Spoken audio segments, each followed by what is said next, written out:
And next, I would like to introduce our next speaker. Our next speaker is Mr. Mark Adams, Chief Innovation Officer of Vice. He was named in the Silicon 60 Global Tech Entrepreneurs, the most influential Londoners, the Sunday Times top people in Britain, and he was invited to do a TED Talk with 1 million views. Since he joined Vice, Mark has led the charge to transform Vice from a humble print magazine to $6 billion empire and the largest youth media company in the world by launching Virtue, Vice News, Vice Records, and Vice Studios. Today, he will talk about willfulness, how to master and apply the essential quality of true innovators. So, please welcome Chief Innovation Officer at Vice, Mark Adams.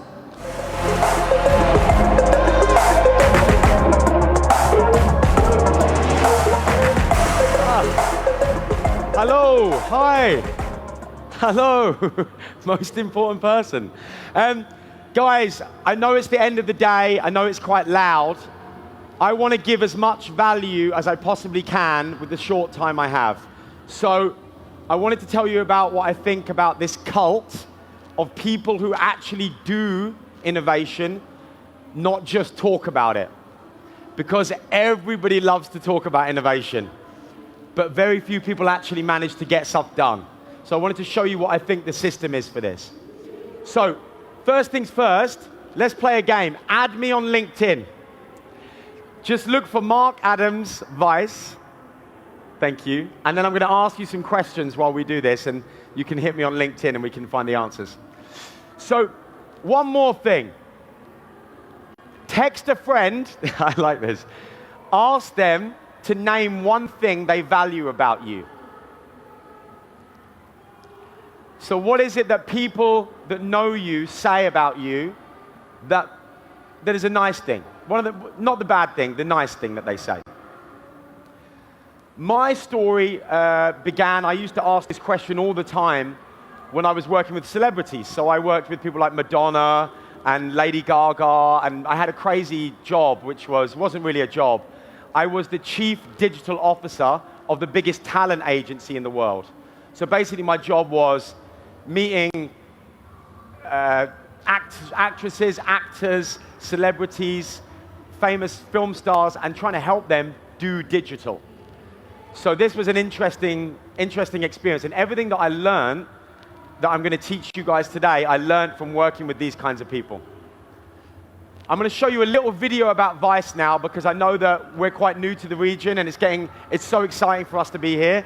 But I wanted to let the video explain it better than I can. So here you go.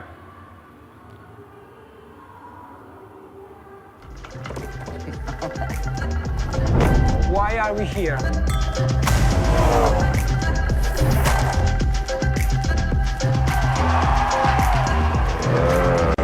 Please.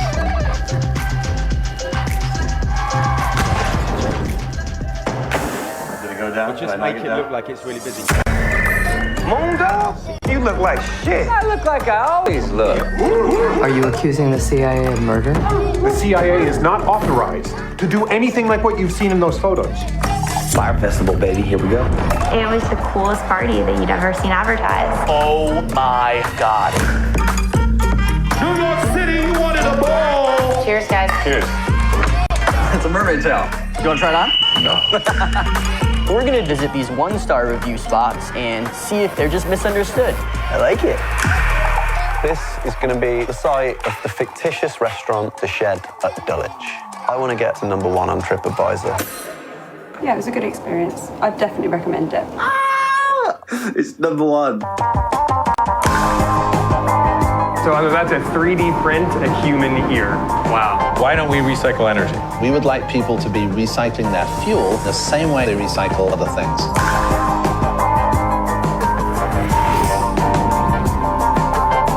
Dang, you can be so fierce and so dope, but you don't have to try. You can do it in your own way. I think perceptions of masculinity are always changing. Be true to yourself, but also give to. Okay, so a little bit about Vice, just so that you have a context. So what's interesting is, as a company at Vice, we were a very small magazine. You know, we were a print magazine like everyone else, like just a normal magazine. And what we decided to do was really commit to innovating so that we could get past that situation, because unless you're going to keep doing stuff and growing, then you're going to shrink, right?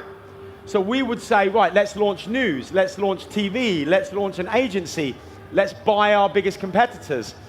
And we've been doing this now for 5 years, and everything we do is based on a playbook, which I'm going to share with you guys today. For us, everything comes back to one thing.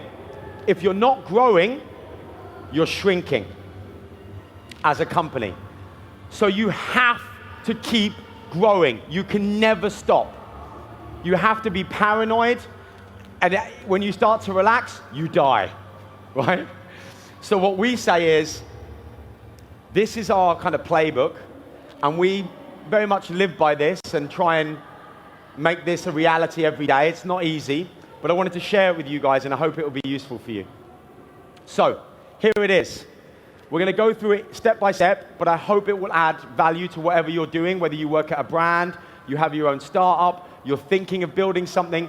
This is an innovation playbook you can take, and if you message me on LinkedIn, I'll give you this deck as well. So, the first thing is, companies, they make a big mistake. The first thing they do is they define people in a way that people do not define themselves. So what they basically do, if I ask you guys to speak to one another, I'll come and speak to you. Just tell each other, what are you passionate about? Just gather closer. What are you passionate about? 30 seconds, talk about it. I'll ask this person. We'll come back and talk about it. 30 seconds, go.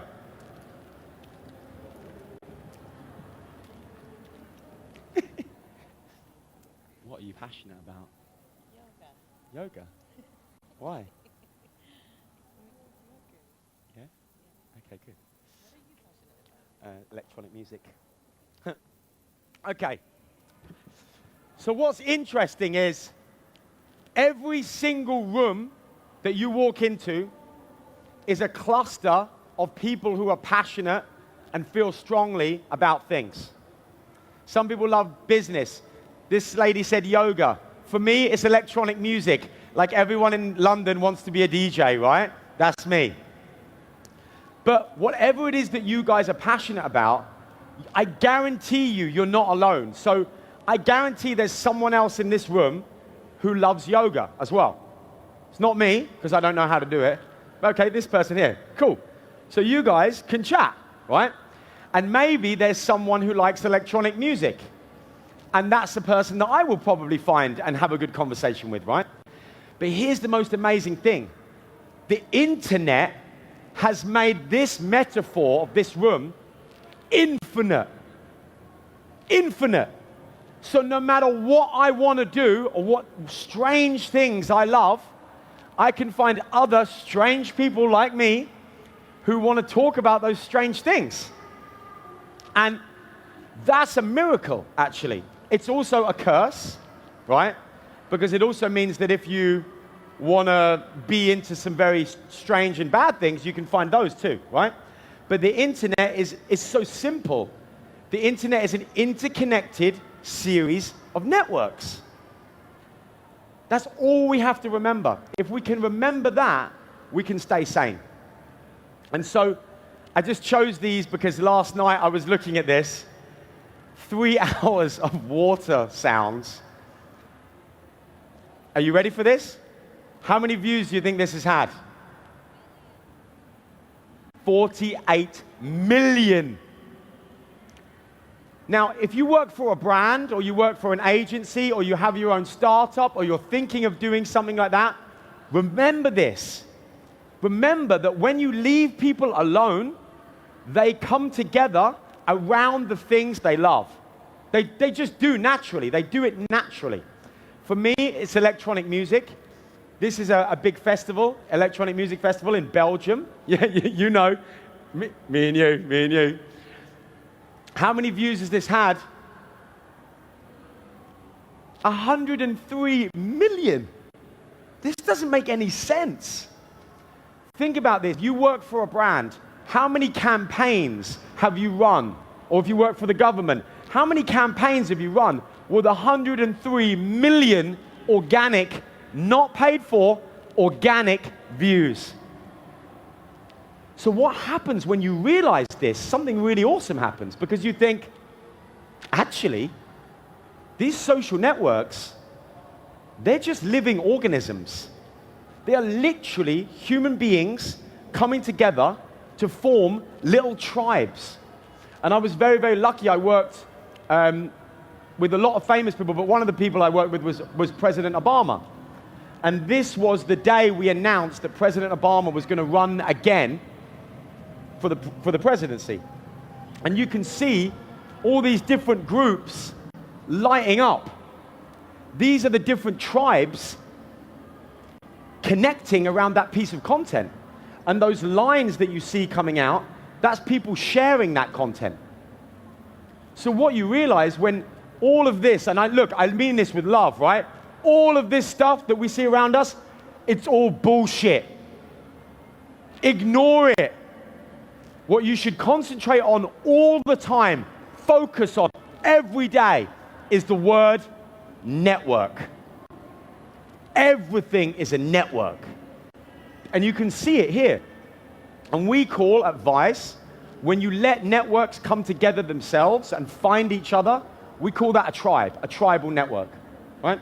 And we are obsessed with identifying those tribes. I'm not going to show you this, but I haven't got time. But what do most companies do? Most companies start with a definition of a human being that is so shallow and is so individual that you can never get to that type of strategy that I just talked about activating tribes and activating networks. So you never grow. So you start with, 29-year-old female living in London. Then you talk about the product you want to talk about. Then you talk about whichever new thing it is, new phone or new Snapchat filter or Line or Tencent or Alibaba or Facebook ads, whatever. Media gimmick, right? And then you try and make it creative. And that is a really, really hard way to grow. It's a really exhausting life to try and grow anything that way. And that's why every 18 months in the world that we live in, people go and get a new job, right? Because they're like, I'm exhausted. I can't do this anymore. So this is the type of work that this type of stuff creates, right? You start with a very shallow demographic, like me, 35-year-old man. Then you go product, chicken nugget. Then you go media gimmick, Facebook this or Tencent that. It doesn't matter. And then you try and make it creative by turning it into a game, by covering the chicken nugget in chips. And this is what brands do all day long with their money and their time and their people and their strategy and their resource. And everybody at a brand secretly knows it. But no one's willing to say, stop, this is insanity. So everyone walks around alcoholic because they hate their job and they just hope one day they're going to find something else to do, but it will never come. You have to create it for yourself. So, and by the way, if you thought that was bad, look at this. This is Skoda. I hope someone from Skoda is here in the audience to see this, because this is the type of nonsense that brands are spending their money on. And look at this. Gus Ferguson says, that awkward moment you realize the whole of the internet is laughing at you. And his comment has 4,399 likes. Not the post, the comment. Because this object of strategic disaster of an object is moving around, being paid for by the brand. And then the brand is sitting in the boardroom with their media agency or Facebook or whoever, and they're saying, oh, engagement's really going up on the page. Can you see the situation we're in? So here's my solution to that situation. Fuck that. Do something else. Identify tribes, networks that have network effects. Don't even get me started on network effects. Network effects is everyone should get a tattoo that says the word network effects, because network effects is how you build a modern brand. Hilton Hotels tweeted last year, we announced the release of 320,000 new rooms. Airbnb retweeted it, said, we announced 320,000 new rooms this month. Do you know why? Because Airbnb has more network effects than Hilton. That makes it a bigger, better, more powerful, defensible business. And at Vice, and in this playbook, we're obsessed with network effects. So step one, identify how you're going to grow. Stop defining people in the way the boardroom does, and define them the way they define themselves. And flow with that. Because if you do that, you can start a conversation like my friend here who likes electronic music, or you guys who like yoga, right? So the next step is, what do you do? So the next thing is you ask, what can we do? What can we help with? What is this tribe? Like in yoga, how can we help this tribe? How can we help the electronic music fans? How can we help people that love books, or love theater, or love movies? And so what you have to do is you have to be curious, really curious about what makes that tribe of people tick. And by the way, I'm not suggesting you're here to help people. This is not about charity. You choose that tribe because they are basically a mini market for you. You choose a tribe that if you got 1% of that tribe to enter into your brand or your charity or your company, it would be stock price changing. So you're not just choosing people because you like them, you're choosing people because it's strategically correct for you to grow from. And this is how you play that. In pop culture, where I'm from, everybody constantly worries about how we can work with people. But in brand culture, no one ever thinks, how can we work with people? And all the brands, Nike, Patagonia, all the brands that succeed and outperform the stock market, they do it because they think more like pop culture than like brand culture. And brand culture is about interrupting people with advertising that they didn't ask for. So it's about marketing at them. And that's a really tough way to get attention. Because, you know, there's a lot of content out there. I'm sure you've realized, right? You know, where we are, we make a lot of content. But Netflix makes the same amount of content in a day that we make in a year. So the only way to win, if you're a brand, is to try and add value, because people don't ignore people who try and add value. You can be ignored any other way. So it's about marketing with networks, not marketing at demographics. And I'm going to spare you this. I'll give you an example. Smirnoff Vodka came to us, and they realized that they were losing market share. And we said, okay, let's look at one tribe that you have the authority to go and speak to that's big. And because my new friend and I like electronic music, I'm just using this as an example. We could use any tribe, right? We realized that what was wrong in electronic music was that 60% of people in the audience are female. But what percentage of DJs on stage do you think are female? 7. That's not right. That's just not right. And it can't be the case. So Smirnoff said, we're going to change that. They worked with us on this. All the stuff I'm showing you is work that Vice has done with brands, right? Through our agency, Virtue. So what we said was, Smirnoff is going to help double the number of female headliners. So we're going to go around to all these clubs that Smirnoff has relationships with, all these festivals that Smirnoff has relationships with, and we're going to say, look, we're going to kill our sponsorship of you unless you make your lineups 50-50. Now, I don't need to tell you that we made some content about it and that the content's got lots and lots of views, do I? Do I even need to say that? Because you know. You know it was a success already, don't you? And you're absolutely right. It won every award. It keeps going. And here's the thing, because it's pop culture, not brand culture, brands want to play so small. they've got an opportunity to play so much bigger. This is what happened next. All European festivals started saying, oh, wow, yeah, we should do that. Thank you, Smirnoff. We didn't even notice. We didn't even notice that that was wrong. And so next, you had every festival in the UK saying, we pledge 50-50 gender lineups. Started by a brand. And every single time it happened, it mentioned Smirnoff. And then Tribeca Film Festival started. So it started in electronic music, then it went to all music in the UK, then it went to all festivals in Europe, and then it went across to the United States, where they're a little bit behind on a lot of things, but they're not so bad, and it started entering into a whole nother genre. Not music anymore, film. Where will it end? I don't know, but here's what's happened. We've started a movement, and the brand did it. So now people are paying attention, and that's what networks do. They spread. That's just the natural function of a network. So, and by the way, just a little thing. I shouldn't say this, but next year, we've realized, so we have Vice News, which is our news documentary team. So here's the thing. You know how we get to insights like this? We don't give it to marketing people.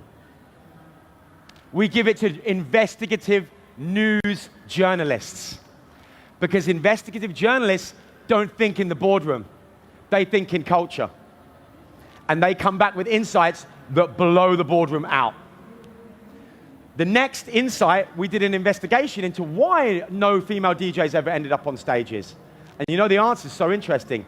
Spotify, YouTube have algorithms, and those algorithms prefer male artists. Think about that. So next year, the whole thing is to create an equalization algorithm for Spotify made by Smirnoff that you can press a button and equalize your playlists. And why can Smirnoff do that? We're going to talk about it in a second. But Smirnoff is triple distilled. I'm not going to bore you with it, but it's called equalized, right? When you triple distill vodka, it's called equalization. So the campaign is called Equalizing Music. That's strategy. I'm just going to show you why. I'm not going to show you this, I haven't got time. The next question is it right for you? Because if you're Pepsi, right, and you identify a tribe called Black Lives Matter, and you don't take any time to think about what they need, and you send Kendall Jenner in, it's not going to work, because you have no authenticity to be there, okay? But if you're Nike, and you realize there is the tribe called Black Lives Matter, and you realize that that tribe really needs support because major figureheads within that movement, like Colin Kaepernick, aren't even allowed to play the sport that they are some of the best of the world at, and you decide that it's absolutely authentic because you're Nike and you've always supported youth, and especially black youth, and you decide to actually make Colin Kaepernick the head of your campaign, well, I will wear your clothes every day. And so will all young people, right? Apart from the idiots. So, and by the way, Nike knew that it was going to turn some people off. It knew there was going to be people in red states going, I ain't buying Nike anymore, right? But you know what? They didn't give a fuck because those people are not worth caring about because they're not big enough of a tribe, and they're smaller and smaller as every year goes by because guess what? The world is dark sometimes, but it generally is getting lighter. Trust me. And Nike knows that. So here you go. How do you know? Lululemon came to us. You talked about yoga, right? And my friend who liked yoga. Lululemon came to us. They said, look, growth's slowing down. These are our tribes. We said, these are not tribes. Right? Lululemon fans? Mums? Men? No. That is not a tribe. That is a demographic. Advanced yogis, that is a tribe, but it's too small. You can't grow with that tribe. You have to go bigger. Older people, not a tribe. Yoga teachers, no, that's about right. That's just enough scale and just enough connection, right? Because you don't want a network so big it's not a network anymore. Yeah? You want a network that's still tightly networked, but is big. So we doubled down on this strategy. And we started saying, what if Lululemon went after hip-hop fans and arts and crafts people and adrenaline and nightlife people? How would we do that? That's where Lululemon wants to be. It wants to be cooler. It doesn't just want to be a kind of mummy brand, you know? It wants to be a bit younger, a bit cooler. But it also wants to grow. So how do you do it? Well, Lululemon is about breathing. It's about flow. And guess what else is about breathing and flow? Hip-hop. Lululemon's about meditation. Guess what else is about meditation? Arts and crafts. So within the truth, the authentic DNA of the brand, deep in the DNA of the brand, is the way that gives you the opportunity to go and speak to these tribes 100% authentically. You don't have to make anything up. And this was the campaign. And it was a real repositioning for them because they've been a bit, you know, maybe a little bit too yummy mummy, as they said. But they wanted to move a little bit younger. I'm just going to show you 2 minutes worth, and then we're going to stop.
So, what was great about that isn't that the marketing press talked about it, because when you're playing in the world of brands, you get excited that the marketing press talked about you.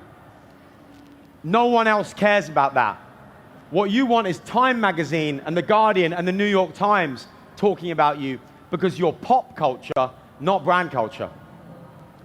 And what you really, really want, so in that video, there were over 200 Lululemon garments. And every single one of them was shoppable through the video. So that isn't just a piece of content. That is a shop, a moving shop that is literally selling. And what was amazing was the next bit was when Wall Street picked up on the growth that came off of this. Lululemon has doubled in 2018, and here's why. And that's an article about this tribe strategy I'm talking about. It's about activating networks of people in culture and growing from them.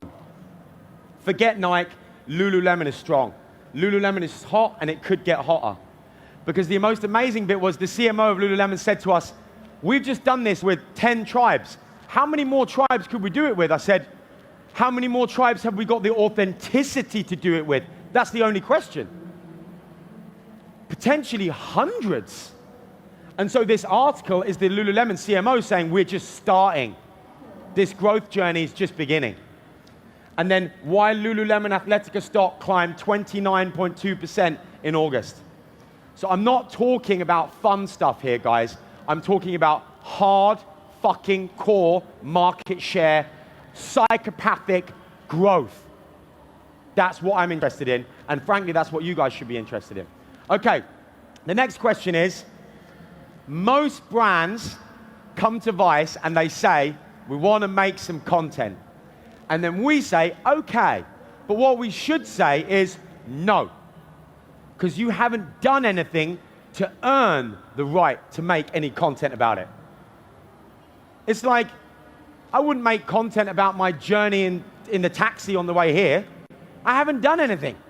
I don't deserve to make any content about it, and you shouldn't watch it if I do make it, because why would you give your time to that? So my next provocation to you guys is, in pop culture, not in brand culture, but in pop culture, you have to actually change or contribute or do something before you make any content. So my question is, what is your tribe? Who is your tribe? And by the way, as you can see, you can have lots of tribes. You can push it. You can have 100 if you want. You might be busy, but you have 100. What do those tribes need? What do you have to give? And now what are you going to do? Not just take out some ads.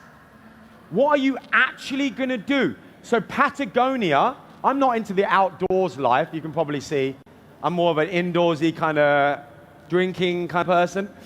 But Patagonia has got a tribe. Their tribe are people who love the outdoors. That tribe needs a lot of help because basically they need support in lots of things. The outdoors is becoming, a more difficult place to reach. You have to have a bit of money to go there, etc. It's authentically 100% within Patagonia's DNA to do that. And they actually do stuff. They don't just talk about it. They don't just make content and put out advertising. They take the Trump tax break that they got and they sue Trump with it because he's breaking, because of the wall, right? It's incredible. So I'm not trying to say you have to be activist, but if you want attention and you want trust, you have no choice. You have to do something. So let me give you an example. There was a brand that came to us. They're a fast fashion business. So they're contributing a little bit to the planet's, climate change situation. We said to them, look, why don't you just realize that this group, this tribe you're going after of young, digitally savvy people, we broke it down into lots of different tribes. They do care about the environment, but they also have this issue, which is they don't want to wear the same stuff all the time. So it's not like me, I wear the same clothes every day because I'm disgusting and I smell, I don't mind, right? Most cool young people, they kind of have to change, and especially when social media is involved, because there's this unwritten rule that you shouldn't be seen, if you're young and cool, in the same clothes twice on social media. So let me show you what we did.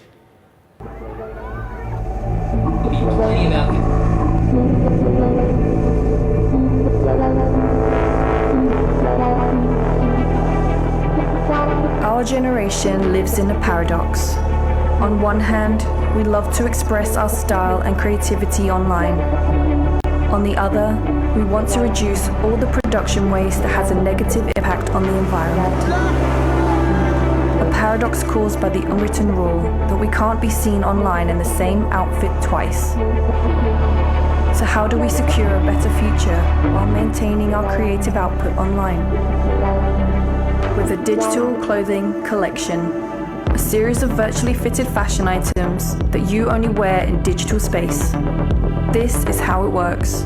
First, you take a picture, you choose a product from the web shop before a 3D tailor adjusts the product to your image. Now, your outfit is ready to be shared on social media.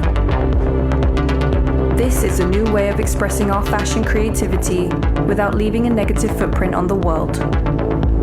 The solution did not only challenge today's e-commerce conventions and brand experiences, it challenged an entire industry's ideas and innovations towards more sustainable solutions.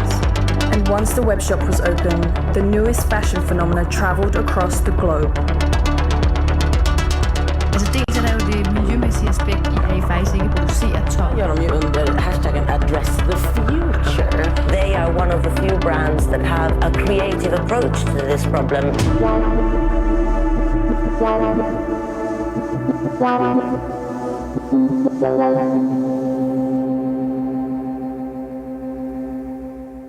So because, by the way, that's not a big brand. It didn't cost a lot of money to do it because it's digital-only clothing collection. Now, I'm going to tell you something now, but please don't repeat this. We've got some huge fashion names lined up to do capsule collections for this next year. Of course. So when you go to someone like Kanye West and say, do you want to make a digital-only thing that fights sustainable, makes fast fashion more sustainable? They're like, what do I have to do? Like, you just come up with some stuff. We don't even have to make it. They're like, sure.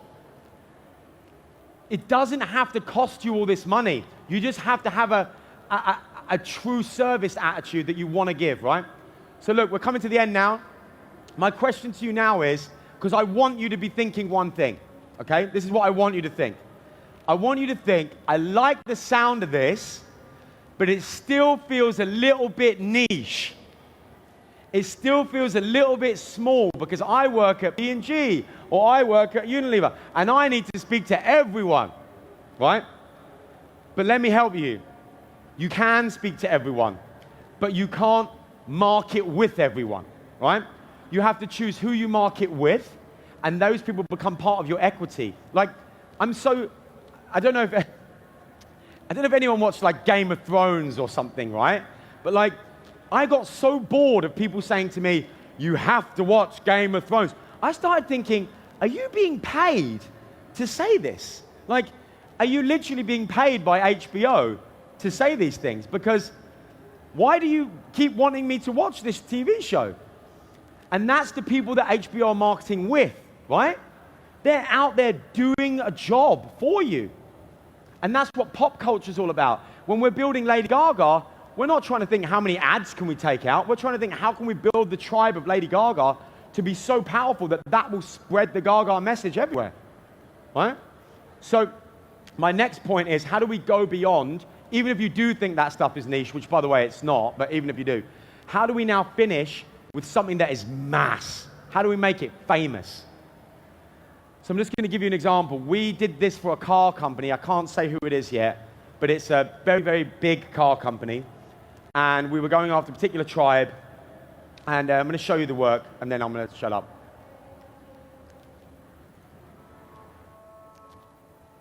Oh.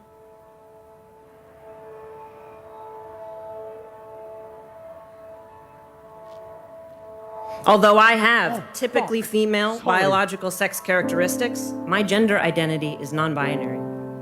I am not a man or a woman. This bill is a victory and an important step towards equality. Alexa, what's in the news today?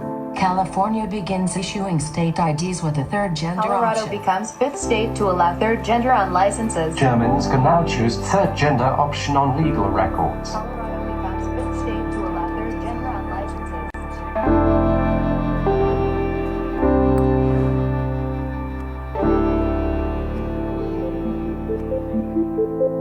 Companies turn to different types of research that tells them people expect a female voice. Sometimes we go back to these stereotypes, and what happens is we're reinforcing them.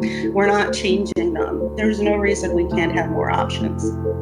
Audio researchers defined a frequency range which is neutral.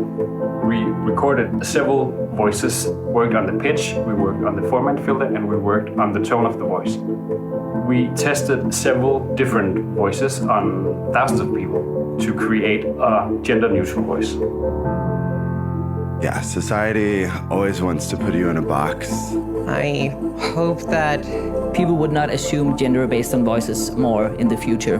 My voice is more than a pre-assigned gender. My voice is more than a box to click. My voice is more than this or that. It's everything in between. It's a voice of progression. A voice of hope. A voice that moves us forward when others are looking back. Have you ever wondered what a genderless voice sounds like? To fight bias against smart assistants. Will help for you to Here is what it sounds like. Hi, I'm Q. So you'll notice that a lot of the stuff I'm showing you has a technology component, right?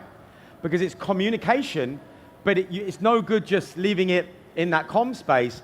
You have to blow it up. You have to make it a movement. You have to make it on everyone's phone, in everyone's car. You have to put it on every Spotify playlist. You have to go mass. So once you've done this thing for the tribe, you then make sure that everybody on the planet knows that you did it. And you don't just do that by buying ads. Of course you can do that. And I know you're going to market at people at the end, and that's the last step. But there are 5 steps before you market at people that most brands completely ignore. They go straight to marketing at people, and they don't grow, and they can't figure it out. And I think if you took the time to look at those other 5 steps we've just talked about, then you started to buy media, you would be in a really good place. So look, I've got to finish, but I'm just going to finish by saying this. At the very end, you market at everyone else, right? Of course you do.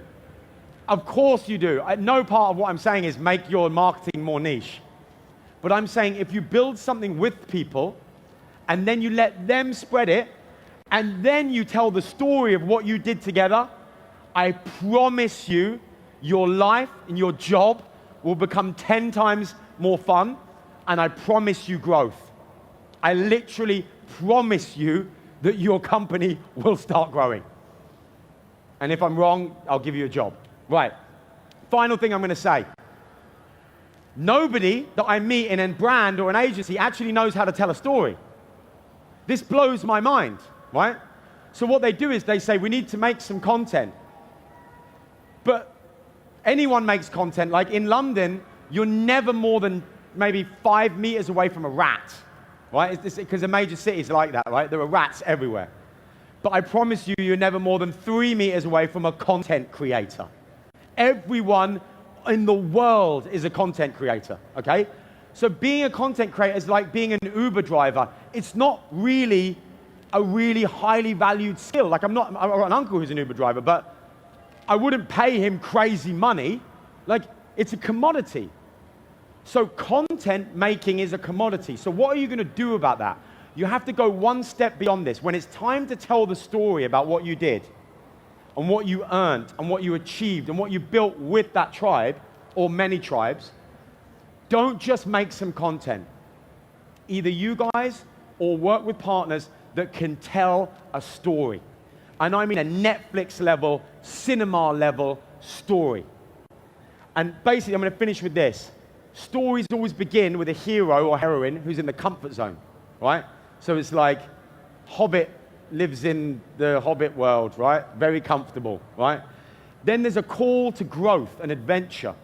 And usually the hero ignores it because in real life, we don't want to do new things. We just like comfort, right? That's the bottom line. And by the way, that's what makes innovation hard, right? Because this is also the innovation story as well. Because innovation is like you need force to make it happen. Otherwise, you just go back to the comfort zone. Then at step 3, the rule of life is that if you don't choose pain, it chooses you. So that comfort zone that you were protecting so much, just one day, it just explodes. One day you come home and you find a text on someone's phone. Oh, shit, that's my relationship over. Or you get sacked, or you get forced to move, or your mum and dad get ill and you have to go home. Something will happen to you. Your comfort zone isn't going to last, right? I'm talking like personally here, to me too. And then what happens when you're down, you've been hit, your comfort zone's gone, you'll get a hand. Someone will reach down and go, and that person is a mentor. And in movies, in the West, it's pretty much always Morgan Freeman, right? Pretty much Morgan Freeman just plays that role of like, do you want a hand? Here's the mentor, right? And then because of the fact you don't have a comfort zone to go home to, and you've got this mentor that's teaching you to think new ways, you leave the comfort zone, you go somewhere else. You get on the Hogwarts Express, so to speak, right? You go, you travel, you move out, you go on a spaceship or whatever it is in a movie, right? And then the next thing is, this is Act 2 now. In Act 2, you meet new friends and new enemies. So you meet in Harry Potter, I'm Hermione, hi, I'm Ron Weasley, right? But then you also meet like the bad, naughty teacher, Mr. Snape, who's not actually naughty. Anyway, whatever. The point is you get new enemies and new friends and allies, right? And then in the middle of the story, right in the middle, you grow and you commit to growth. You really commit to growth. And usually there's a montage scene here. So like in Kill Bill, you see her training. And in Rocky, he's training. Like in every film now, there's like a montage, the music's playing. And in Lion King, you see the passage of time as he sings Hakuna Matata and he gets older, right? Like literally every single story in the world is the same. And here's a lesson for life. At this point, when you've been training and giving everything, you go out there in the world and you try this new thing that you were always scared to do. And what happens? You fall. That is a lesson of life. It doesn't happen for you first time. It doesn't work. So when you do this, when you try this new playbook, which I'm going to send to you on LinkedIn, you can have it. You're going to have it. When you do it, it's not going to work first time. Do you know why? Because you weren't 100% in. You were still 2 toes back in the old model and 3 toes in the new model, and you were trying to be a bit demographic and a little bit tribal analysis, and it won't work. And so in storytelling, what happens is, at the beginning of Act 3, the heroine is down, and this time, by the way, the mentor's not there to help, and you have to pick yourself back up. And that is the new you. That's the new you. If you decide to go again, that's what makes a hero, right? Because anyone in the world can train, fall down on their face and stay there, or go back to the comfort zone. But you know what heroes do? Heroes get up, go, keep going. And that's what I want you to do, because otherwise this is all inspiration, and inspiration is bollocks, right? And so what happens next is the hero returns, a bit like the point 3 about authenticity, to the source. The hero realizes that within them was always the power and the source to combat and defeat and win whatever needed to be won.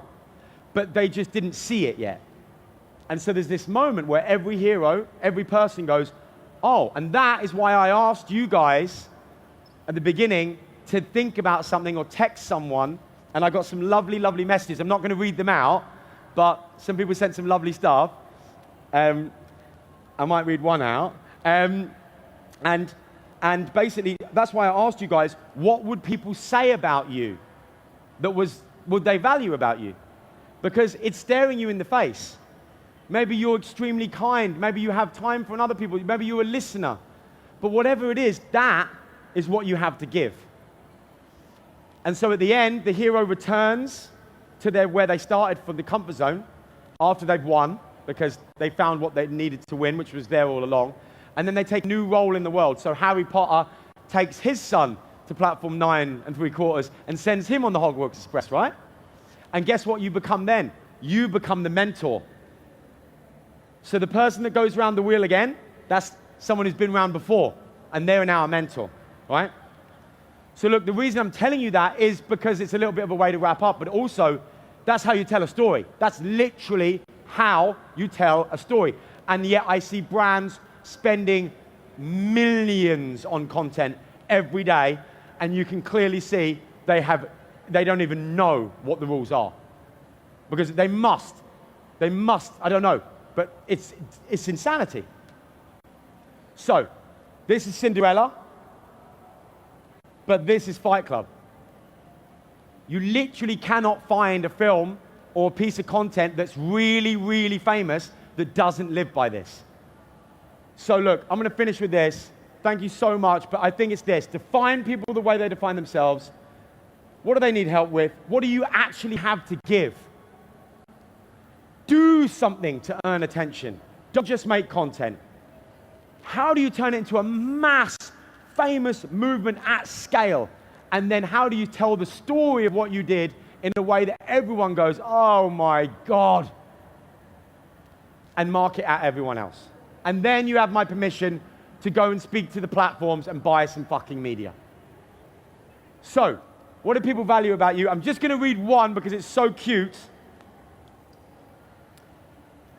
This person says, I'm not going to say who it is, but I don't. This person says, my friends say that I am funny and I make them laugh when they feel sad.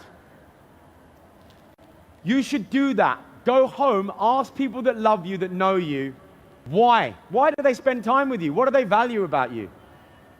Because you know what? That is what you're here to give. That is what you're here to give. And you have to bring that to work as well. Because work is personal, right? Work is personal. We spend more time at work than we do with our families, with our friends, with our loved ones. We give a lot to work. So bring what you have to give. And if you can't express it where you work somewhere else. And the final thing is, my favorite film of all time, The Lord of the Rings, so please indulge me. Here's the key, and this is true for brands, right? This is true for brands. Brands talk about brand equity all the time, like it's a thing that they have, but they don't talk about it like it's a thing they have to give. Do you see what I'm saying? So they constantly talk about brand equity because they want significance more than they want love. And when you choose to be loved more than you choose significance and pride, you will start to grow. Because the thing about heroes is that heroes never really know what it is they have inside to give until they start paying attention to the people out there that might need them. And that model that I showed you is exactly that. It is exactly paying attention to people out there that might need you, that you can help. By the way, it works both ways because they will help you. But then you find out what it is you have to give. And it's a totally different way of thinking, but I hope it's been provocative and interesting. And most of all, thank you so, so much. Cheers. Hit me on LinkedIn.